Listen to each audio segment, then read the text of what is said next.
hell's returning these kicks? So I know it's like the one guy we saw excel returning kicks, not on the team anymore. Not on the team. Godwin and BK, not on the team. Not on the team. Trenton Benson, another quick twitch guy, another explosive guy. He's gone. What the fuck is going on here? What are you going to use that first waiver claim on? I expected an upgrade from Boyle or Blau. I want somebody in there that I'm like, we could steal a game with our backup in there. Say Jared Goff goes down 3 weeks, high ankle sprain. We're losing all 3 of those games. No doubt in my mind. This is what I'm more curious about, man. Who the hell's returning these kicks? So I know it's like people like the gloss over special teams, but like the Lions got a good special teams unit, man.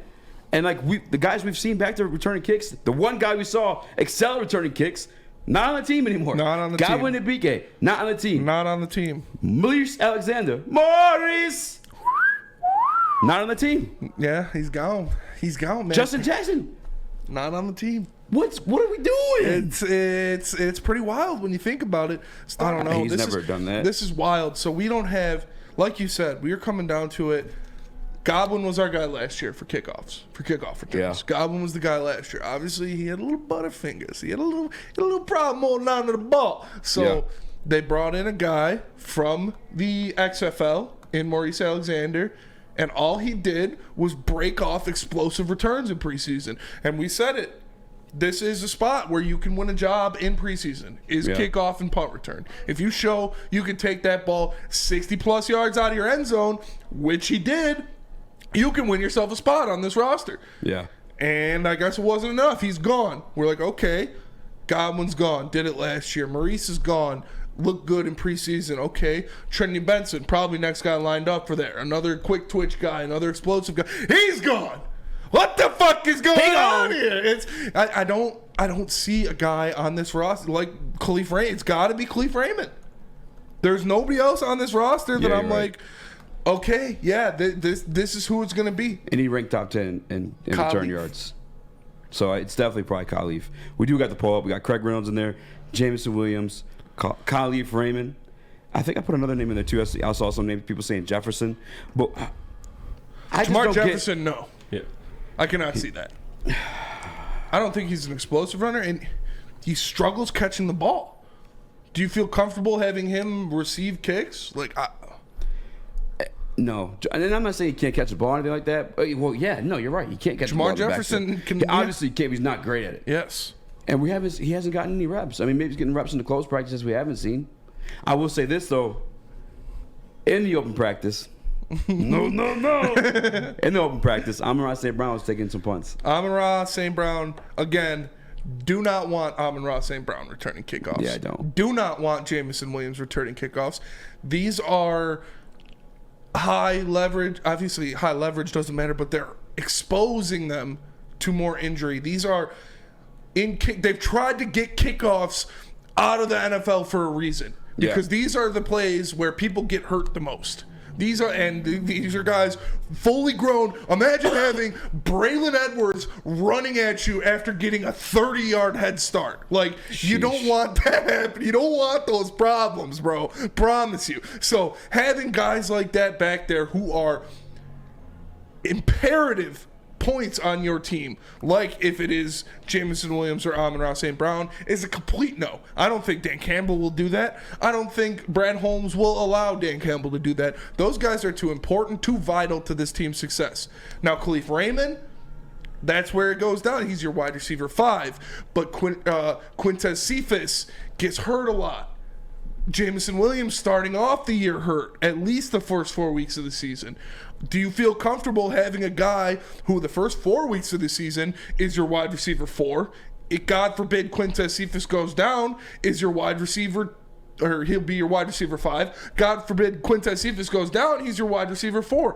Do you feel comfortable having him return kickoffs on top of his duties already returning punts? I'm fine with him returning punts. But having him do both on top of being an important part of the offense is a lot to put on a guy's plate. And puts him out there a lot more to be injured. So It's tough. I would feel much more comfortable having a guy like Godwin Igwebuike, having a guy like Maurice Alexander or Trinity Benson, where you know that, this is what they do. This is what they're going to be doing for the team. If they get in there as your wide receiver 6, that's a plus. But they're on this team to return kickoffs. So it's, man, I don't know. It kind of blows my mind. On top of, we'll get into our biggest takeaways from the cuts in the next segment, but I thought Maurice Alexander showed enough. I really did. I thought he did enough to prove that he deserved to be on this 53-man roster. Now, he might clear waivers. Godwin might clear waivers. More than likely, I think Godwin clears waivers for sure. More than likely, one of those two will clear waivers. So you can have one of those guys and you bring him in, and maybe in week 1 at Philly, it's Godwin back there, and all is good. But still, I kind of wanted an upgrade from Godwin Igwebuike. I'm not going to lie. I did too. And Alexander provided that. Yes. Sus, you got your long-ass fingers up. What's up, man? Salad fingers.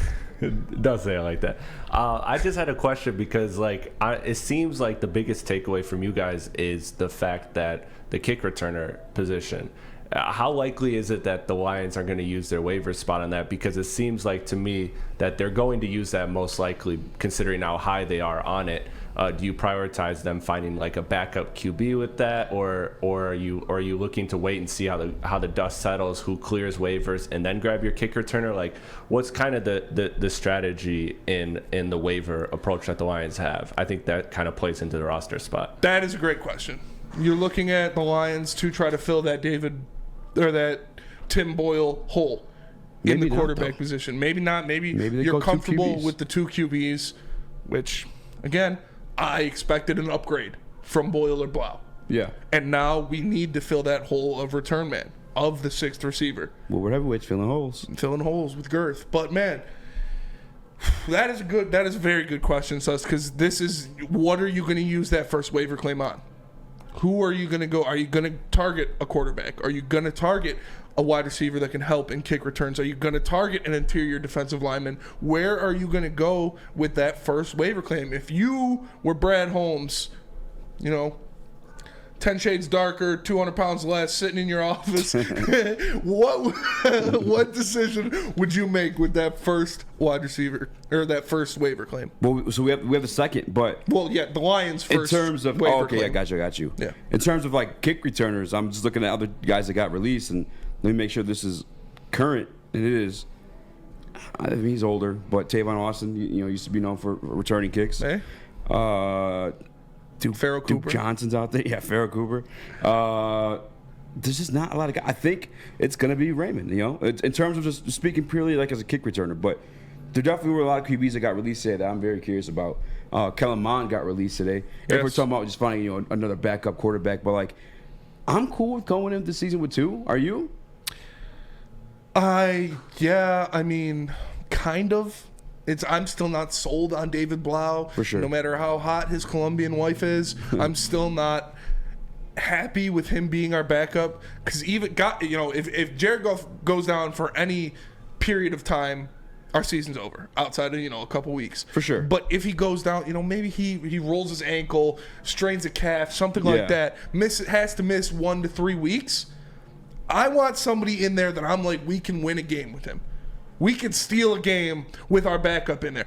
If David Blau is our backup, I don't have that confidence. If Jared Goff goes down for 1 to 3 weeks, say Jared Goff goes down 3 weeks, high ankle sprain, we're losing all 3 of those games. No doubt in my mind. Yeah. And I would rather have somebody back there that's okay, we have this guy. He can make some plays. Maybe he can go out there and get us a dub.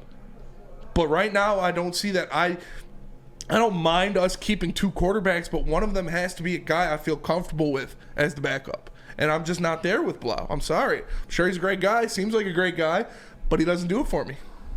Yeah. No, I'm with you. And again, too, the backup, it is a backup quarterback position. It's a reserve position. You know what I'm saying? They're not in the game. They're not on the special teams. They're holding clipboards. And you're not going to see them unless your quarterback gets hurt. Now, and that's the thing that I think they're going to go into 2, just because obviously the roster situation now, carrying the 4 tight ends, the extra guy. Again, I think it's because Zilch or Brock Wright playing a little bit of fullback there too.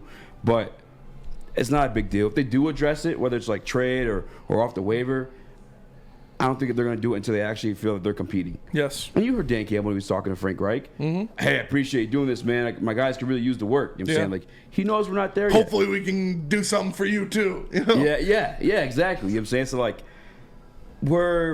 I'm done tripping over the backup spot. I just wanted to make sure it wasn't Tim Boyle because, goddamn, that guy, how does he get a job? Yeah, it's Tim Boyle's gone. He's not in the league. He's not going to get picked up. He'll be in the XFL playing for Dwayne the Rock Johnson. But it's tough. I'm not worried. That's how I look at it. Is like our backup position isn't too imperative because if Jared Goff goes down, our season's over anyways. But still, man, it's like I said. What if he misses a week? What if you're in? God forbid you're in a playoff hunt. Yeah. I don't think they will be, but what if you are? And Jared Goff misses 1 week. And that's what I'm saying. Like, if it comes to that, then I feel like they would truly address the position as that. How easy is it to games. bring in a quarterback mid-season and be like, hey, take the whole offense. Here's the whole scheme. Here's all of our plays mid-season and expect him to go out there and produce. It is what it is, man. I mean, like, we've seen it done, though. We've seen guys come on, you know what I'm saying, the same week. Denver Broncos had to do it a couple years, or that COVID year they had to do it.